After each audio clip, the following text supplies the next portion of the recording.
নমস্কাৰ স্বাগতম জনালো আমাৰ অন্য এটি ভিডিঅলৈ। এই ভিডিঅটো হ'ব আমাৰ আসাম জিকেৰ পাৰ্ট 5ৰ ভিডিঅ'। ইতিমধ্যে আমি 4টা পাৰ্ট আলোচনা কৰিছো। যদি ভিডিঅ'খিনি চোৱা নাই তেতিয়াহ'লে ডেছক্ৰিপশ্যনত ইয়াৰ লিংক দিয়া থাকিব, তাৰ পৰা গৈ আপোনালোকে ভিডিঅ'খিনি চাব পাৰিব আৰু ভিডিঅ'খিনি কেনেকুৱা হৈছে আপোনালোকে কমেণ্ট কৰি জনাব বুলি আশা ৰাখিছো। বলক দেৰি নকৰাকৈ ভিডিঅ'টো আৰম্ভ কৰোঁ। আজি আমাৰ প্ৰথম কুৱেশ্যনটো হ'ব, ব্ৰিটিছে কিমান চনত জয়ন্তীয়া ৰাজ্য দখল কৰিছিল? ইয়াৰে 4টা অপশ্যন দিয়া আছে। অপশ্যনখিনিৰ ভিতৰত ৰাইট এনচাৰটো হৈ যাব অপশ্যন নম্বৰ বি, 1835 চনত। 1835 চনত ব্ৰিটিছে জয়ন্তীয়া ৰাজ্য দখল কৰিছিল।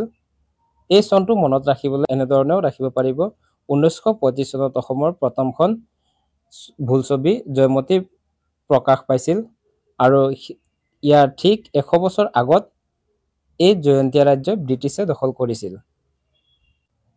ইয়াৰ পিছত 2 নম্বৰ কুৱেশ্যনটো হ'ব, অসমৰ প্ৰথম মহিলা বিশ্ববিদ্যালয়খনৰ নাম কি? ইয়াৰে অপশ্যন 4টা দিয়া আছে। অপশ্যনখিনিৰ ভিতৰত ৰাইট এনচাৰটো হৈ যাব অপশ্যন নম্বৰ বি, যোৰহাট ছোৱালী মহাবিদ্যালয়। অসমৰ প্ৰথমখন ছোৱালী মহাবিদ্যালয় আছিল যোৰহাট ছোৱালী মহাবিদ্যালয়। ইয়াৰ পিছত 3 নম্বৰ কুৱেশ্যনটো হ'ব, প্ৰথম অসমীয়া চলচ্চিত্ৰখনৰ নাম কি? ইয়াৰে অপশ্যন 4টা দিয়া আছে। অপশ্যনখিনিৰ ভিতৰত ৰাইট এনচাৰটো হৈ যাব option number B, Joymoti. Joymoti আছিল অসমৰ প্ৰথমখন চলচ্চিত্ৰ আৰু এই চলচ্চিত্ৰখন 1935 চনত প্ৰকাশ পাইছিল আৰু ইয়াৰ পৰিচালক আছিল জ্যোতিপ্ৰসাদ আগৰৱালা। ইয়াৰ পিছত 4 নম্বৰ কুৱেশ্যনটো হ'ব, প্ৰথম অসমীয়া চলচ্চিত্ৰ জয়মতী কিমান চনত প্ৰকাশ পাইছিল? ইয়াৰে 4টা অপশ্যনৰ ভিতৰত ৰাইট এনচাৰটো হৈ যাব অপশ্যন নম্বৰ বি, 1935 চনত। 1935 চনত প্ৰথম অসমীয়া বোলছবি জয়মতী প্ৰকাশ পাইছিল। ইয়াৰ পিছত 5 নম্বৰ কুৱেশ্যনটো হ'ব, দ্বিতীয় অসমীয়া চলচ্চিত্ৰখনৰ নাম কি? ইয়াৰে 4টা অপশ্যনৰ ভিতৰত ৰাইট এনচাৰটো হৈ যাব অপশ্যন নম্বৰ এ, ইন্দ্ৰমালতী। ইন্দ্ৰমালতী হ'ল অসমৰ দ্বিতীয়খন চলচ্চিত্ৰ। প্ৰথমখন আছিল জয়মতী, দ্বিতীয়খন ইন্দ্ৰমালতী। এই দুয়োখনেই পৰিচালনা কৰিছিল জ্যোতিপ্ৰসাদ আগৰৱালাই আৰু এই ইন্দ্ৰমালতী চলচ্চিত্ৰখন মুক্তি লাভ কৰিছিল 1939 চনত। ইয়াৰ পিছত 6 নম্বৰ কুৱেশ্যনটো হ'ব, অসম চুক্তি কিমান চনত স্বাক্ষৰিত হৈছিল? ইয়াৰে 4টা অপশ্যন দিয়া আছে। অপশ্যনখিনিৰ ভিতৰত ৰাইট এনচাৰটো হৈ যাব অপশ্যন নম্বৰ ডি, 1985 চনত। 1985 চনৰ 15 আগষ্ট তাৰিখে অসম চুক্তি স্বাক্ষৰিত হৈছিল। ইয়াৰ পিছত 7 নম্বৰ কুৱেশ্যনটো হ'ব, আহোম আৰু মোগলৰ মাজত হোৱা শেষৰখন ৰণ কোনখন আছিল? ইয়াৰে 4টা অপশ্যন দিয়া আছে। অপশ্যনখিনিৰ ভিতৰত ৰাইট এনচাৰটো হৈ যাব অপশ্যন নম্বৰ ডি, ইটাখুলিৰ ৰণ। আহোম আৰু মোগলৰ মাজত সংঘটিত হোৱা শেষৰখন ৰণ আছিল ইটাখুলিৰ ৰণ।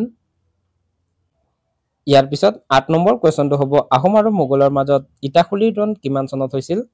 আৰু ইয়াৰে 4টা অপশ্যনৰ ভিতৰত ৰাইট এনচাৰটো হৈ যাব অপশ্যন নম্বৰ চি, 1682 চনত। 1682 চনত আহোম আৰু মোগলৰ মাজৰ শেষৰখন ৰণ ইটাখুলিৰ ৰণ সংঘটিত হৈছিল।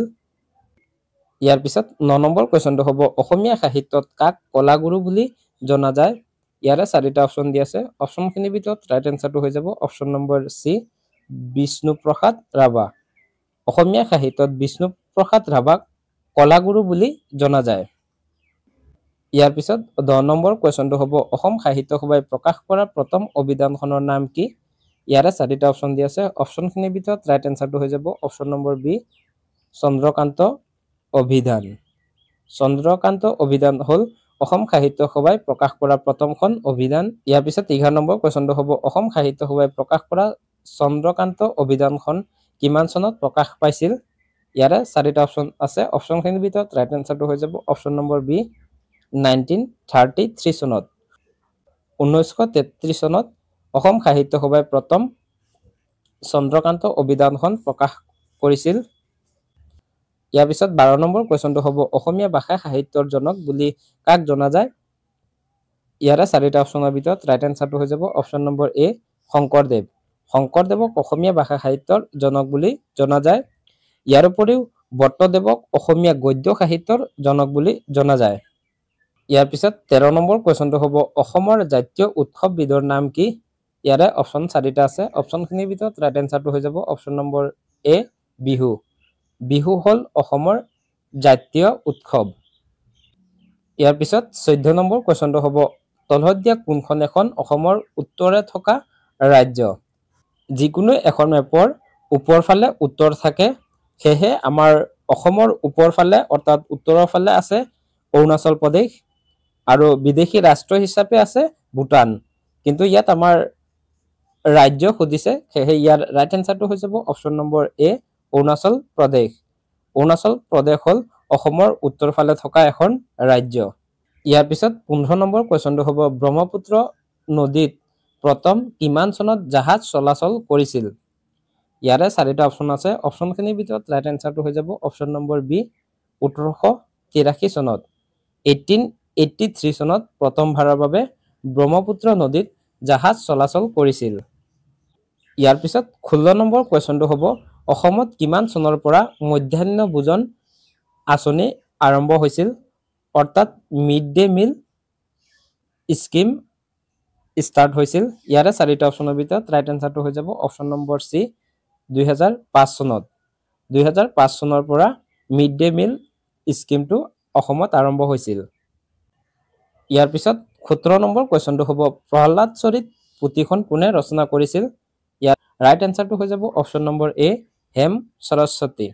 হেম সৰস্বতীয়ে প্ৰহ্লাদ চৰিত পুথিখন ৰচনা কৰিছিল। ইয়াৰ পিছত 18 নম্বৰ কুৱেশ্যনটো হ'ব মহাৰাজ নৰনাৰায়ণৰ আচল নাম কি আছিল? ইয়াৰে 4টা অপশ্যন দিয়া আছে। অপশ্যনখিনিৰ ভিতৰত ৰাইট এনচাৰটো হৈ যাব অপশ্যন নম্বৰ বি মল্লদেৱ। মহাৰাজ নৰনাৰায়ণৰ আচল নাম আছিল মল্লদেৱ। ইয়াৰ পিছত 19 নম্বৰ কুৱেশ্যনটো হ'ব অসমৰ ৰাজ্যিক ফুলবিধৰ নাম কি? ইয়াৰে 4টা অপশ্যন দিয়া আছে। অপশ্যনখিনিৰ ভিতৰত ৰাইট এনচাৰটো হৈ যাব অপশ্যন নম্বৰ চি কপৌ ফুল। কপৌ ফুল হ'ল অসমৰ ৰাজ্যিক ফুল আৰু পদুম ফুল হ'ল ভাৰতৰ ৰাষ্ট্ৰীয় ফুল। ইয়াৰ পিছত 20 নম্বৰ কুৱেশ্যনটো হ'ব কিমান চনত কপৌ ফুলক অসমৰ ৰাজ্যিক ফুলৰ মৰ্যাদা প্ৰদান কৰা হয়? কপৌ ফুল হ'ল অসমৰ ৰাজ্যিক ফুল আৰু ইয়াক মৰ্যাদা প্ৰদান কৰা হৈছিল 2003 চনৰ 4 এপ্ৰিল তাৰিখে। সেয়েহে আমাৰ ৰাইট এনচাৰটো হৈ যাব অপশ্যন নম্বৰ ডি 2003 চনৰ 4 এপ্ৰিল। এইখিনি আছিল আজিৰ আমাৰ এই ভিডিঅ'টোত আলোচনা কৰিবলগীয়া 20টা ইম্পৰ্টেণ্ট কুৱেশ্যন। কুৱেশ্যনখিনি কেনেকুৱা হ'ল আপোনালোকে কমেণ্ট কৰি জনাব। ইয়াৰ পিছত আজিৰ আমাৰ প্ৰশ্নটো হ'ব অসমৰ জাতীয় পণ্যবিধৰ নাম কি? ইয়াৰে 4টা অপশ্যন দিয়া আছে। অপশ্যন এ আছে মদ, অপশ্যন বি আপং, অপশ্যন চি চাহ, অপশ্যন ডি ওপৰৰ এটাও নহয়। ইয়াৰে 4টা অপশ্যনৰ ভিতৰত আপোনালোকে ৰাইট এনচাৰটো কমেণ্ট কৰি জনাওক আৰু নহ'লে ইয়াৰ এনচাৰটো আপোনালোকে ডেছক্ৰিপশ্যন লিংকত দিয়া থাকিব, তাৰ পৰা গৈও চাব পাৰিব। যদি ভিডিঅ'টো ভাল পাইছে তেতিয়াহ'লে লাইক, কমেণ্ট, শ্বেয়াৰ এণ্ড চেনেলটো ছাবস্ক্ৰাইব কৰিবলৈ নাপাহৰিব। ভিডিঅ'টো শেষলৈ চোৱাৰ বাবে ধন্যবাদ। জয় আই অসম।